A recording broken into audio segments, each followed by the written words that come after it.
Hello everyone, hope you're doing well. Today we're looking once again at the D-Day 75th anniversary events, and well, we're going to have a look at the bundles, which is of course the vehicles that you can buy in a bundle which are discounted together.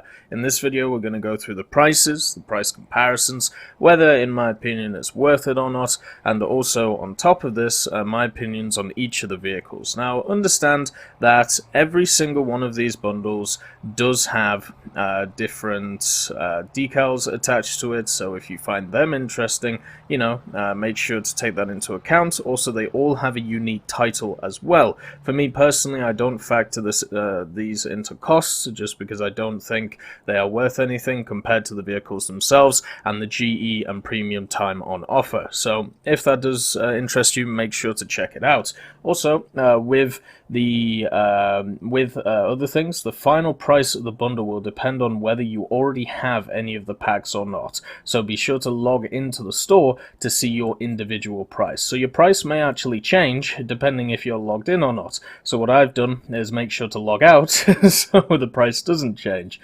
So the prices that you may see here may actually be cheaper for you and a better deal depending on if you already have some of these packs in the past. So let's get in there. Let's start talking about them. The first pack is called the First Indeed Bundle.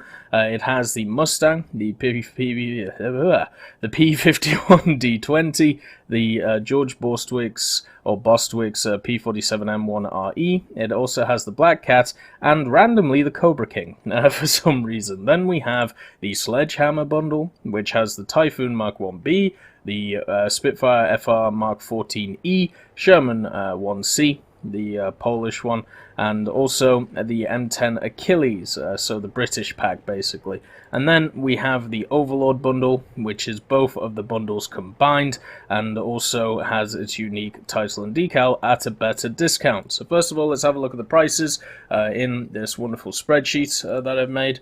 I will put this spreadsheet in the description if you want to have a look at it for yourself in a bit of a closer look, I suppose. But pretty much what I've done is I've taken the premium time, the GE, and the vehicles themselves, the whole cost of the bundle, which remember is in USD because the Gaijin store does not do Canadian. Instead, it just does the American dollar.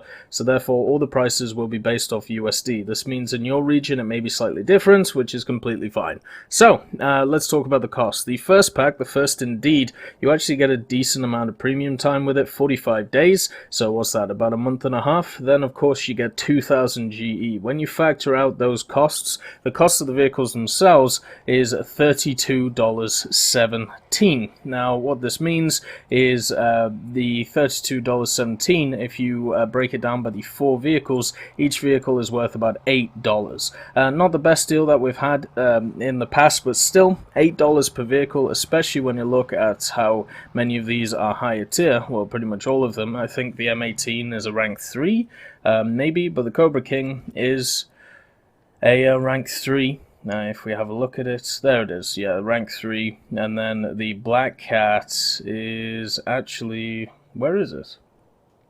Oh, I don't have it, never mind. But it should also be rank 3. So you got 2 rank 3 ground vehicles, then you got 2 rank 4 aviation vehicles. You have, of course, the P47 MRE that you find here, and the P51 D20 NA, which is right here. So overall, $8 per vehicle is, in my opinion, a pretty good deal. But I think it could be a little bit lower since we have had packs in the past which have given these vehicles, a little bit better amounts of either premium time or just slightly better, value. The Sledgehammer pack comes in at $56.38, and as I said, it has the Typhoon Mark 1B, the Spitfire Mark 14E, Sherman Mark 1C, and M10 Achilles. You're looking at $6.73 per vehicle, $26.91 overall. So this is obviously better value for money than the First Indeed pack, but it is all British vehicles, so it really depends on if you want to grind out the British or if you want to grind out the American, or if you want to grind out both. But the premium time here is a lot better than the First Indeed. Instead of just 45 days, sorry, Yeah, 45 days. Instead of just 45 days, you get 52 days instead. You get a bonus of 7 extra days. So that means that per vehicle, $6.73, so a better deal than the first Indeed bundle. The Overlord bundle, which is all of them together, which also includes the GE and Premium Time, $75 overall, so definitely more pricey. But even though it's more pricey, you're getting a lot more bang for your buck, which means that each vehicle is worth $2.34. This is very reminiscent of a Christmas time bundle that we had with the helicopters, where the helicopters themselves were around about $2 each, and it was an insanely good deal, just like this one is as well. So if you do have the money, I would definitely say the Overlord pack is easily the best bang for your buck. There is a lot of vehicles here which are parts of really good lineups in the game and will be able to grant you research and also SL on top of it. Of course, you can buy certain vehicles individually, such as the Cobra King, but I think value for money, of course, this pack is very much value for money compared to the others. So let's get into the vehicles themselves. Let's have a chat about them and their use in the game. The first one being the P51D20NA, which you find here. It's a rank 4 4.7 machine. This means that it is good at researching anything rank 5 and below. And if you want to have a look at its actual research stats, it sits at 498, 720%. So this thing is going to make a ton of SL. It's also going to make a ton of RP. One of the nice things about the P51 is the fact that it has access to a lot of secondary armaments, including 2,000 pounders. So being useful in ground forces and air forces, in air realistic and ground realistic, you know, you can do both. It's also a really good aircraft at higher altitudes, and as long as you play with it in a squad or play with it in a 2 or 3 man, you can dominate German teams. There is a bit of an issue right now, and has been for a while, with Allied teams, especially with the addition of the AM1 and also, you know, the AD2 and the AD4, that sometimes you can feel like when you go into the battle, you've automatically lost because half your team is attackers and they won't be able to do the amount of damage that you require for you guys to win. But in the P51D20, you easily have all the tools to do well. Even if you are in those losing situations, you can still come out with a decent amount of SL after getting a couple of kills, and also with a decent amount of RP. One of the key things about this machine is the tracer belt, the fact that it has APIT rounds and over 2,000 rounds of ammunition for its 650 cals. For me, I really like this aircraft, but understand this is not a fighter that can go toe-to-toe with a lot of BF-109s at mid to low altitude. It only really starts getting going at high altitudes when you have some energy behind you. So you do have to be patient on the setup, and just to prove to you that it can be done, because I've seen a lot of people cry about this machine when it comes to, you know, how good it is. Here is my P51D5, my P51H. So the P51D5, I've nearly got a 2-to-1 in it. For the P51H, you know, 1.5-to-1. And remember, these are from stock to fully upgraded. Like, I don't GE vehicles, and therefore you can see you can do well in these machines, you can get good victory rates, you just have to work well with your team. You have to make sure to understand, do I need to protect bombers, do I need to get altitude, do I need to work within my squad and do well that way, and whatever you decide to do, the P51D can facilitate, but just understand it's not the easiest aircraft in the world, because you can get outturned, you are awful at low speeds, and you have to make sure to use your energy well. It's a good test for a lot of pilots, I would say, on how well they do, because against a lot of other aircraft of 4.7, especially the German ones, you're going to face a lot of aircraft which are quite easy to use. BF-109 G2 Trop is incredibly easy to use in the current meta, and what that means is you have to work a little bit harder with a machine like this, but the payoff is so much more. I really like this aircraft personally, and I understand why others don't, because it's definitely not as easy to fly. The next one, P47 M1RE. This is the best P47 in game because of its speed and because of its agility at high altitudes. It also has a great secondary armaments. One of the great things about the P47s overall is they're not just good in air realistic as high altitude energy fighters or boom and zoom fighters, depending on what playstyle you want to do. They also have great secondary armaments. I personally prefer the 2 1000s and the 1 500 because afterwards I can fight enemies. So once again, tracer Chaser Belts, APIT, get them on, get the lasers going, annihilate. This thing has 8 50 caliber machine guns, 3,400 rounds of ammo, so you're never running out of ammunition. It also has a ton of fuel on board, and it's got an incredibly powerful engine. This engine in here, the Pratt & Whitney R2857C 18-cylinder, can get you through pretty much anything when it comes to War Thunder. It is very similar to the P-51, though. You can't go at low altitudes. If you go at low altitudes and you decide to try and fight people in turn fights, you're not going to do well. You have to establish an energy advantage over your opponents. Once you've established that, they should never be able to get anywhere near you. The only thing that you should do is drop on them when they are low at speed, and make sure to make them turn, make sure to make them defensively fly, take some shots, doesn't matter if you miss, go back up, keep doing it over and over and over again. This is how you win in machines like the P-47.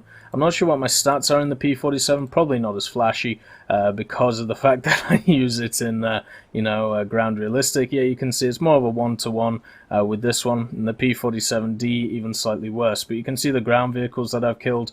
This is all done in ground realistic, so it's pretty much a 2-to-1, not actually a 1-to-1. But the main thing with the P-47 is it's a really good aircraft. You've just got to give it a chance, and I know a lot of people don't want to give it a chance because, once again, it takes a bit more patience to play, it takes a bit more patience to get to those high altitudes, but as a plane which is great at jumping on people, especially if they've initiated on your attackers or on your other fighters, forcing 2-on-1s with this is one of the best machines at dealing with 2-on-1 situations, because it's highly maneuverable at high speeds, and also it's got the guns to back it up. It's a great aircraft, and once again, a little bit harder to use than some of its contemporaries, but very, very good.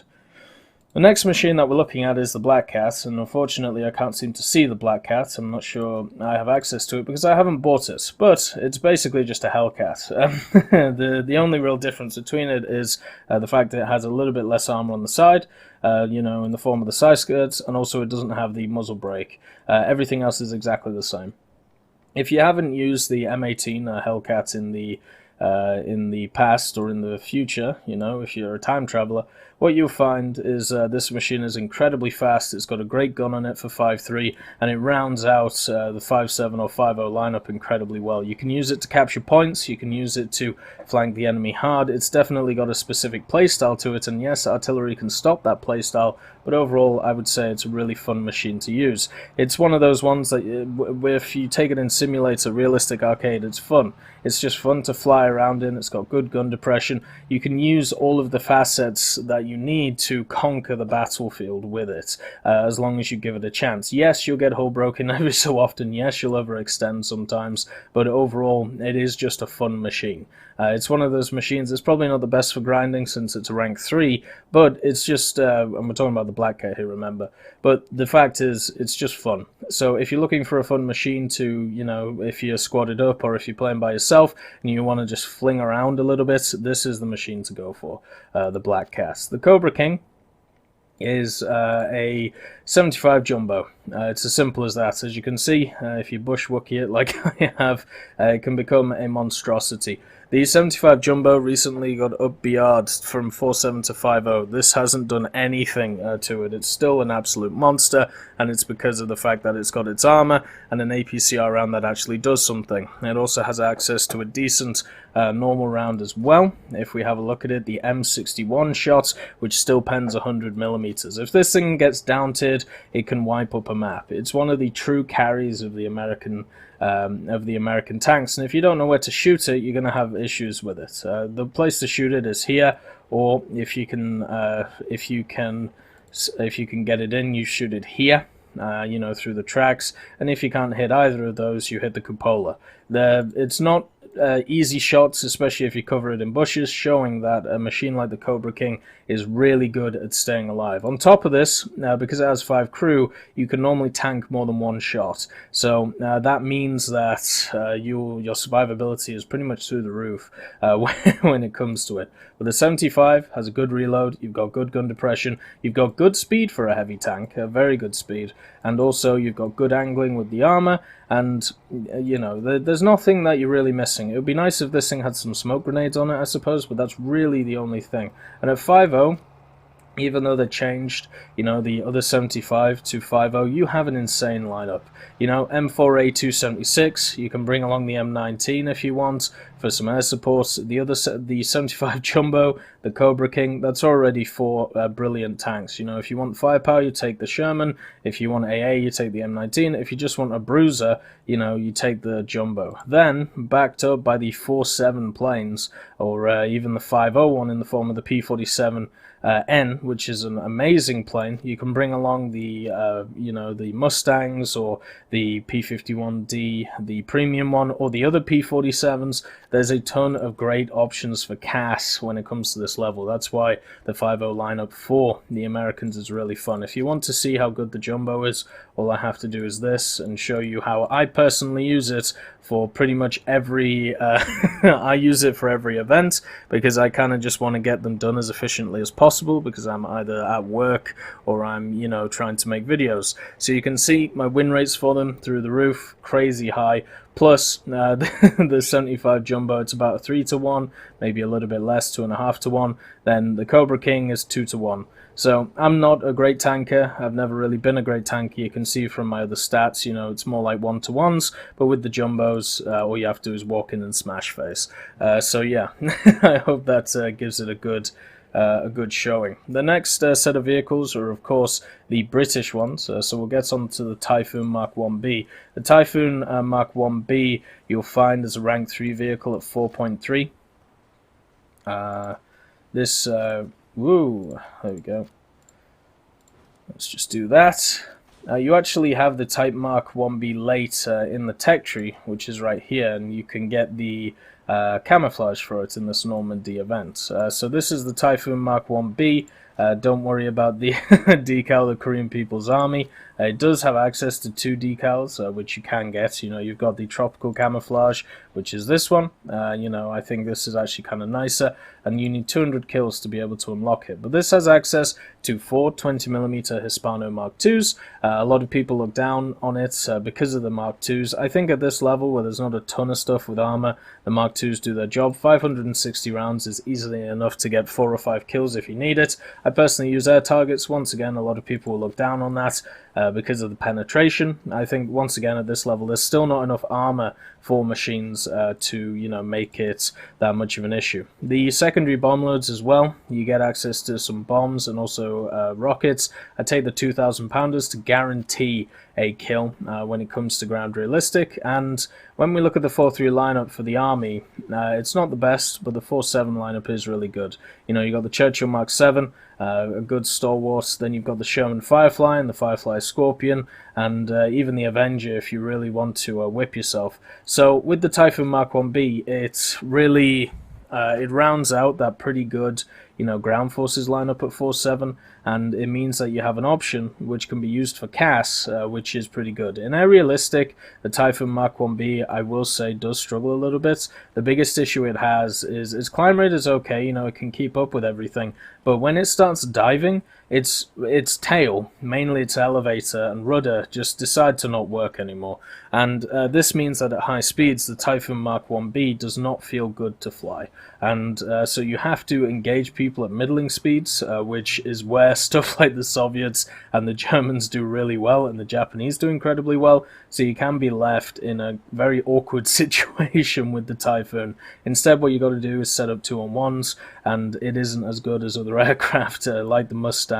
If we're talking about other premiums, the Mustang Mark 1A, which you find right here, is much better at dealing with them than the Typhoon Mark 1B. As a out-and-out fighter, I really don't like the Typhoon anymore.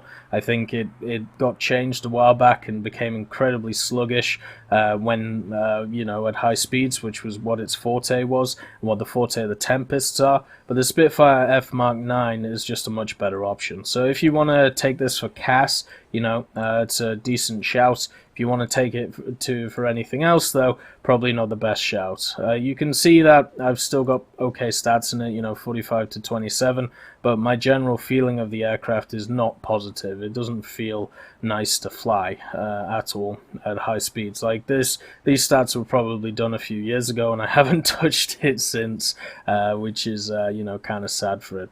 So yeah, I don't particularly like this aircraft when all is said and done. The next one is called the Spitfire FR Mark 14E. Now, unfortunately, I don't have the Mark 14E FR, but what I do have is something which is very similar, which is pretty much this one here, the F Mark 14E.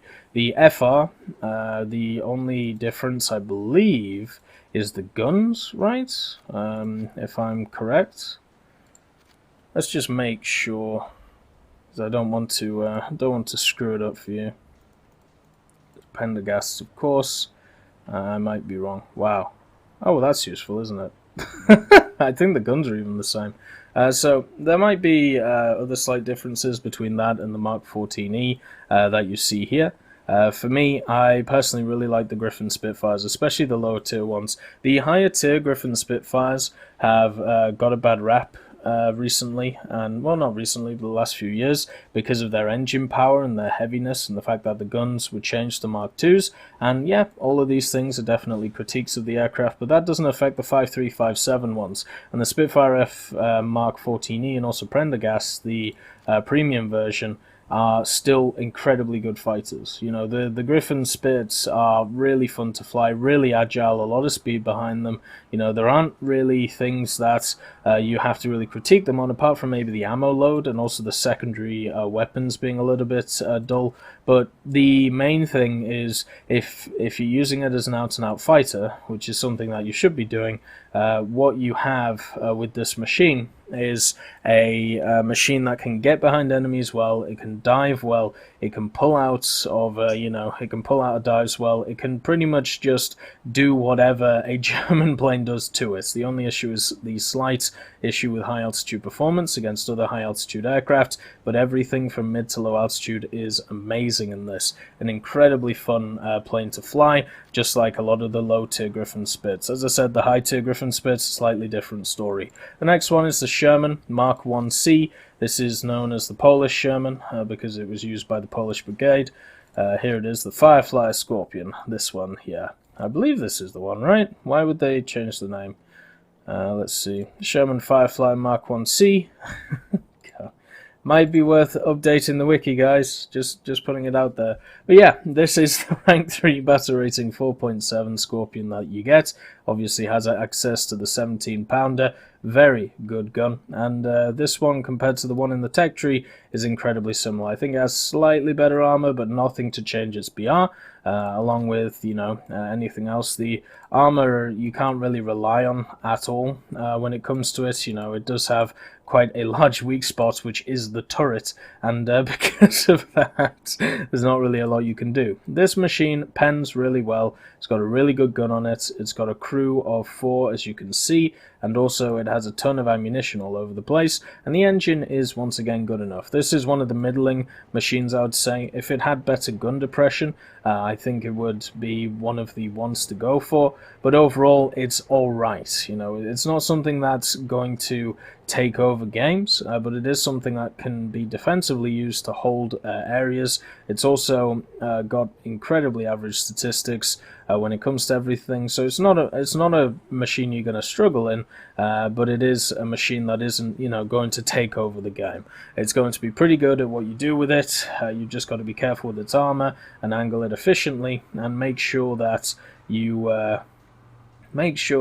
as an individual play more defensively in it. And as I said, it rounds out a really good 4-7 lineup, giving you some good firepower alongside the normal Sherman Firefly that you see in the tree, which actually gets add-on armor. So this one might get slightly better armor. You can see it's missing the plates like here and here, but it has the add-on armor on top of it. Does this get access to the add-on armor? I'm pretty sure it doesn't. It does. For some reason I just have it turned off. Why the hell do I have it turned off? Why am I a munchkin? So yeah, this thing does have slightly better armor in the form of these plates, but they're not going to make a huge difference. They might stop some AA or something, but that's about it.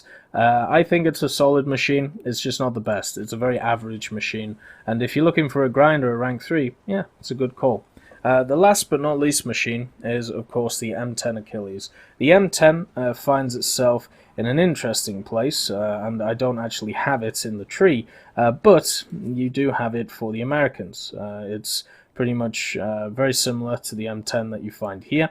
And let's see if their wiki page works. Oh, nope. The difference between the M10 that the Americans have and the M10 that the British have is that the British one has the 17-pounder attached to it. And if you have a look right here in the form of the Achilles, you can see it. The Achilles with the 17-pounder, it's incredibly similar to the other M10. The only difference is the gun. So the gun's very powerful at 4.0, can put a lot of holes in a lot of things. Nice that it has a 50 cal on top of it. And also another thing as well with this machine is the reload is a little bit longer than the other 17-pounders, and the turret rotation is absolutely horrific. So you have to be set up on areas.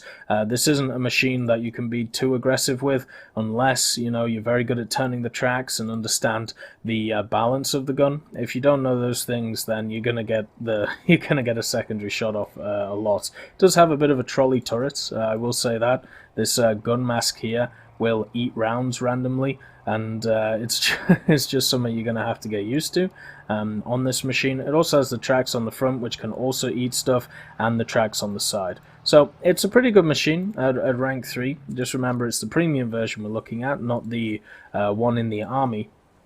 And so therefore, when we look at all of the things on offer, I would say if we're looking for out-and-out sheer power, the First Indeed definitely has a much better lineup. This is a meta vehicle. This can be a meta vehicle. This is a meta vehicle. This, if played well, can be a meta vehicle. This isn't a meta vehicle.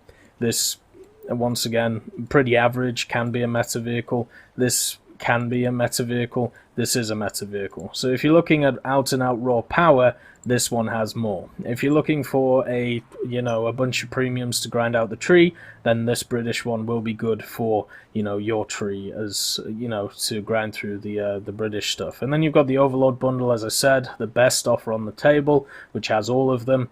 If it was up to me, I would personally say to pick up this bundle, because it has a pretty baller insignia as well that you can see here. Or a decal, I should say, with the flaming sword.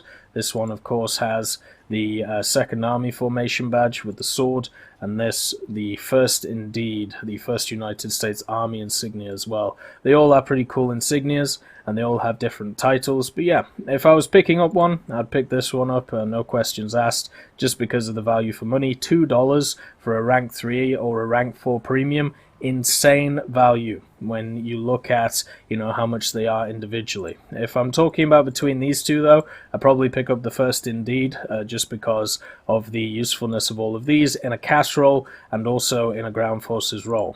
With these guys, as I said, these aren't as good as for CAS, but this is a very much an air superiority fighter. This not so much.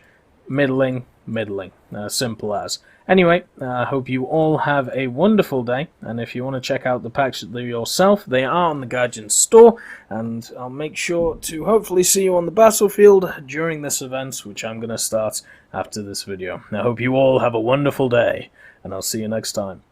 I'd just like to thank B. Young, Blackie, Cyborg James, Daniel Stanton, John Ryman, Martinez, Matati, Moxie, Nito, Nick Graham, Alobralo, Sebastian Corona, Super Cacti, and Elove Goat and Seductive Trash Can for supporting the channel.